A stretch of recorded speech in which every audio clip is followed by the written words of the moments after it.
Paano kung sabihin ko sa'yo na may isang lalaking pinagtatawanan ng lahat sa buong buhay niya? At nang tumayo siya sa entablado, umiyak ang buong mundo? Ito ang kwento ni Pol Potts mula pa noong bata siya. Paulit-ulit siyang binubuli, tinatawanan, iniiwan. Ang tanging nagpaparamdam sa kanya na may halaga siya, ang pagkanta. Pero hindi siya naging sikat na mang-aawit. Pagkalaki niya, naging tindero siya ng cellphone sa isang tindahan. Bawat araw, pumupunta sa trabaho, nagbebenta ng cellphone. Umuuwi, walang nakakaalam ng pangarap niya. Malapit na siyang maging bangkarote.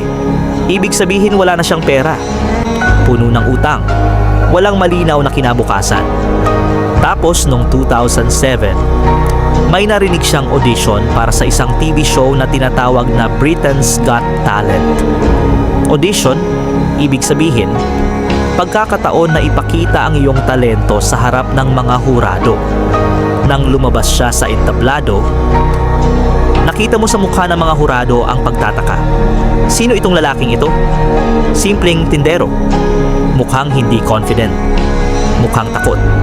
Tapos, nagsimula siyang kumanta.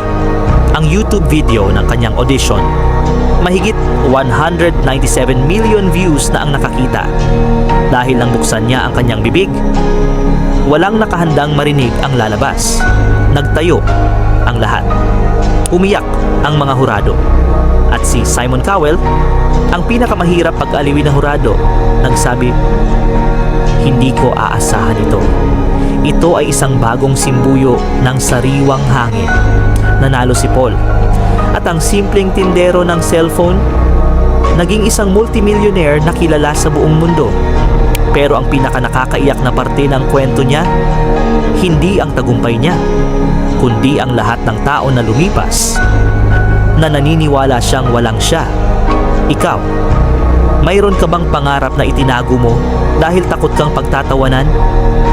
Dahil kung si Pol Potts, ang lalaking pinagtatawanan ng lahat, ay kaya niyang tumayo sa entablado, kaya mo rin.